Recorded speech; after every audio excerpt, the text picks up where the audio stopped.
Singkatnya, ketika Soyang telah pergi, tiba-tiba ayah Yusin ditemukan tewas di rumahnya. Tentu saja semua warga menuduh Soyang sebagai tersangka atas kematian ayah Yusin. Merasa tidak bersalah, Soyang mencoba untuk membela dirinya dan berdebat dengan mereka semua di sana. Setelah berunding, akhirnya permasalahan tersebut akan diserahkan kepada seorang jenderal yang merupakan utusan dari Dewi Tingyu yang bernama Pujiao yang saat ini berada di pavilion, dan Jenderal Pujiao saat ini mengendalikan suku Du agar tidak terlibat konflik lagi dengan suku Ling. Terlihat Qinli dan Yusi juga berniat ingin pergi ke sana untuk mewakili suku Ling dan meminta Jenderal Pujiao untuk mencari jalan keluar dari permasalahan saat ini. Terlihat seorang pria menemui penguasa wilayah terdingin, dan pria tersebut bernama Limu. Ia merupakan seorang pemegang pedang langit dan sekaligus teman kecil dari Folly. Namun kedatangannya di sana tidak disambut baik oleh Folly. Terlihat Limu diserang oleh serigala milik Folly. 铃木与雪狼一族有素人，我要是再往前走一步，你们……李牧请见吉友。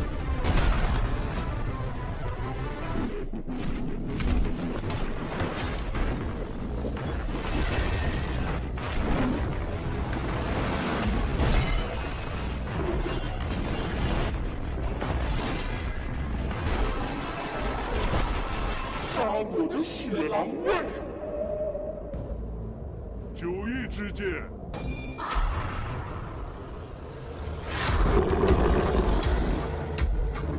都如此，为何原来thần魂天在，我相离。真的要这么狠心吗？ Melihat serigala miliknya terluka, akhirnya Folly langsung menyerangnya menggunakan kekuatan bunga salju miliknya.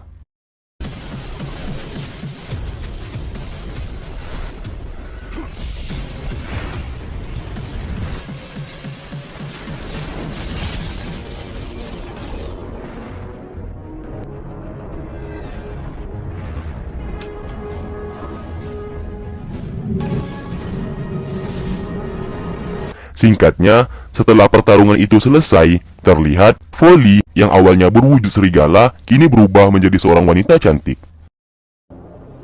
不离，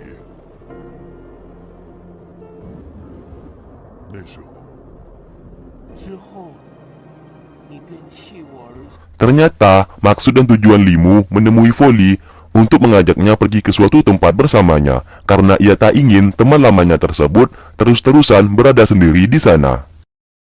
Di lain tempat, Qinli beserta yang lainnya akhirnya tiba di pavilion.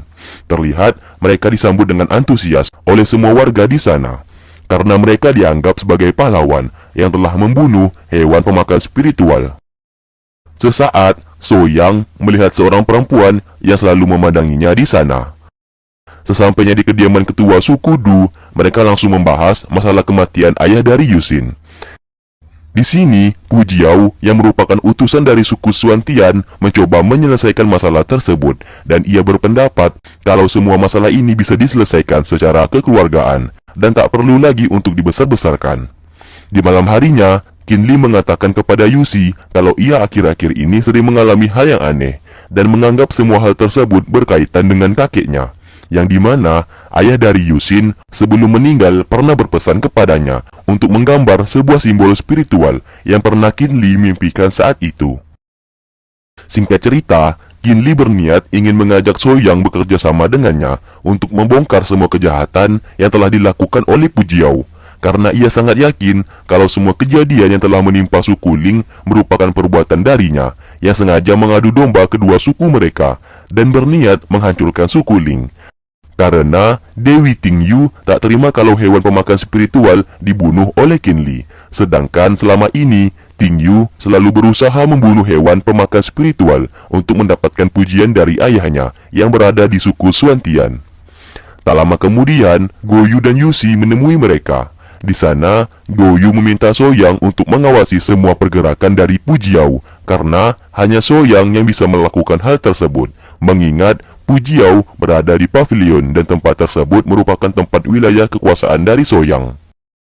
Setelah itu, di perjalanan pulang, Yushi bertanya kepada Qinli mengenai masalah gambar spiritual. Qinli lalu menjawab kalau ia belum bisa mendapatkan jawaban tersebut. Sesaat, Yushi memintanya pergi ke kota tebing es untuk mendapatkan petunjuk di sana, karena ia meyakini di kota itu memiliki banyak sekali orang-orang yang hebat. Sementara itu, Dewi Tingyu yang telah mengetahui rencana Qinli dan Soyang mengutus Tuan Liang untuk menemui Soyang di kamarnya dan memintanya untuk bertemu dengannya di pilar aliran cahaya.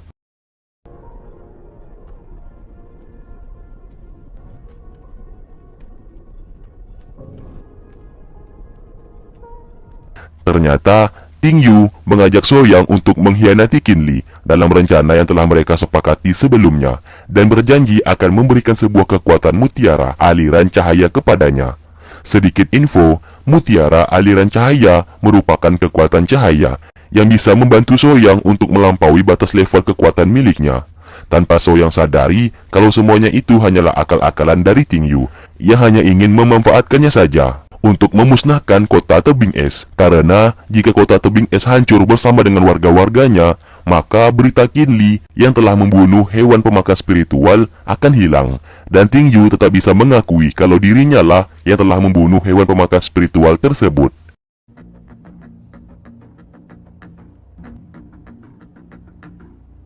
Terlihat, Qinli telah tiba di kota tebing es dan langsung mencari seseorang yang bisa membantunya untuk menemukan jawaban dari gambar spiritual di dalam mimpinya.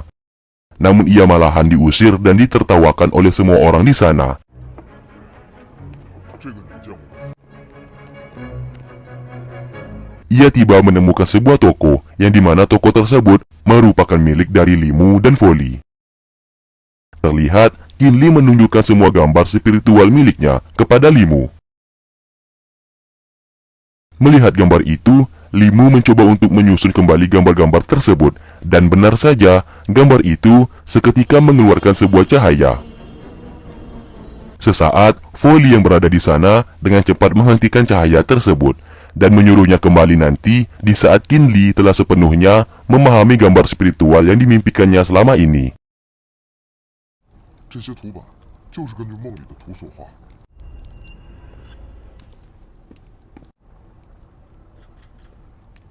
Di malam harinya, Qinli, Yushi, dan Goyu menemui Soyang untuk membahas mengenai rencana mereka. Sesaat, Yushi mengatakan kalau ia telah bertemu dengan Pujiao dan berniat akan menikah dengan Soyang, agar Pujiao mengira kalau pernikahan tersebut akan membuat suku Du dan suku Ling berdamai. Tentu saja hal tersebut membuat Pujiao merasa senang karena ia bisa sekaligus membunuh mereka semua di saat pesta pernikahan nantinya, dan hanya itu cara satu-satunya untuk membongkar kejahatan Pujiao selama ini. Namun, Qinli dan Goyu merasa keberatan dengan rencananya karena Yushi tidak berdiskusi terlebih dahulu kepada mereka. Akhirnya, mereka mau tidak mau menyetujui hal tersebut dan memaksa Soyang untuk berpura-pura menikah dengan Yushi. Mengetahui Soyang dan Yushi akan menikah, tentu saja ketua suku Du merasa terkejut karena ia tak ingin kejadian saat dulu terulang kembali, yang dimana mereka sebelumnya pernah hampir melakukan pernikahan, namun Qinli mengacaukan pernikahan tersebut. Di sana, Soyang mengatakan kalau semuanya itu tidak akan kembali terjadi karena Qinli tidak mengetahui masalah pernikahan antara mereka. Singkatnya, Tingyu mengatakan kepada Soyang kalau ia telah menyadari pernikahan mereka hanyalah sebuah sandiwara dan berniat untuk memberontak kepadanya. Terlihat, Qinli pun memulai rencananya untuk menyerang semua penjaga yang ada di pavilion.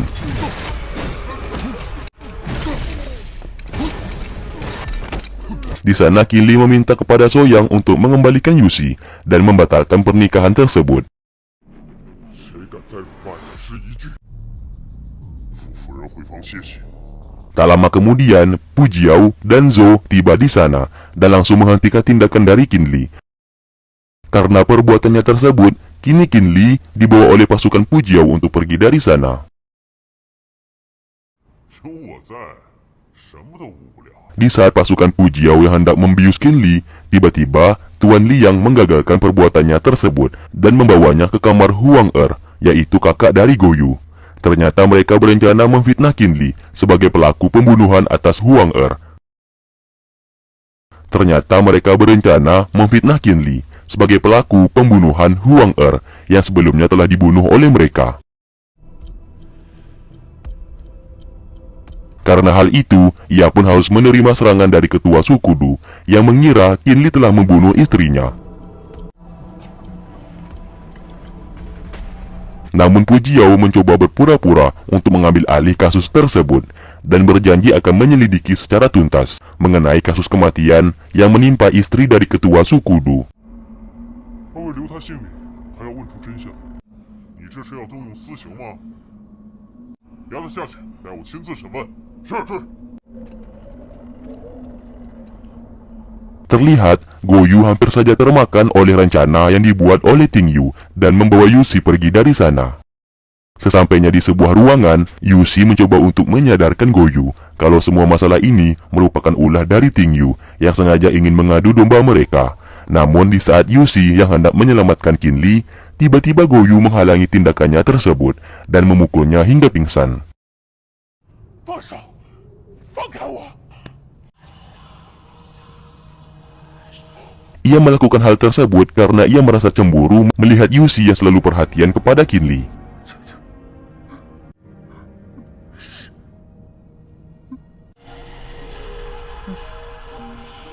Sementara itu, Soyang yang tak terima ibu tirinya mati lalu menemui Ting Yu dan meminta keadilan kepadanya. Di sana, Ting Yu mengakui kalau yang telah membunuh ibu tirinya tersebut merupakan orang-orangnya. Merasa Soyang telah berhasil melakukan tugasnya, terlihat Ting Yu memberikannya sebuah mutiara aliran cahaya seperti yang ia janjikan saat itu.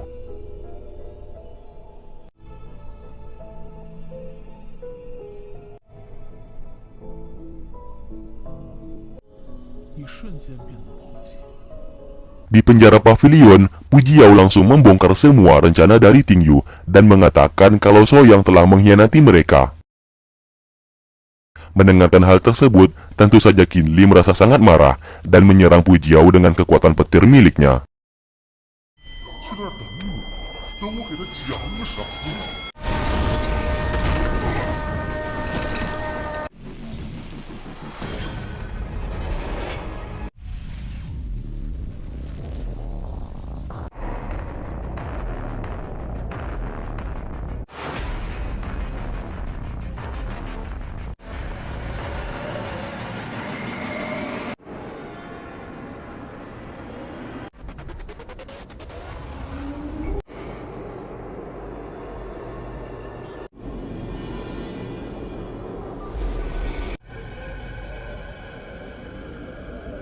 Singkatnya, di saat Soyang yang hendak menggunakan mutiara aliran cahaya, tiba-tiba Qin Li menemuinya dan langsung menyerangnya di sana.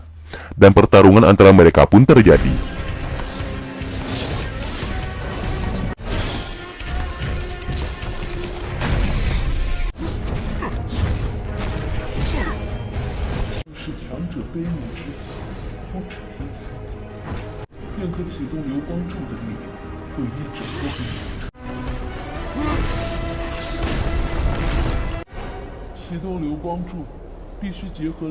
Tanpa mereka sadari kalau semuanya ini hanyalah rencana dari Ting Yu yang berniat menggunakan kekuatan pilar aliran cahaya untuk menghancurkan kota tebing es, dan hanya ada satu cara untuk mengaktifkan kekuatan tersebut, yang dimana ia harus menggabungkan antara kekuatan petir milik Qin Li dan kekuatan cahaya bintang milik Soyang. Di sini Ting Yu merasa sangat senang karena kekuatan pilar aliran cahaya berhasil ia aktifkan.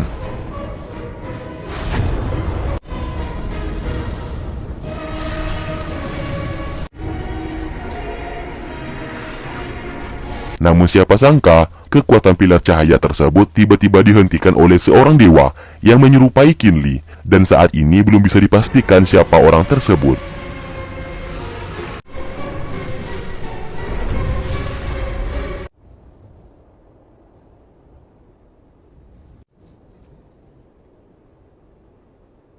Setelah itu, Soyang mulai menyadari kalau ia lagi-lagi dimanfaatkan oleh Ting Yu yang ingin menghancurkan kota tebing es.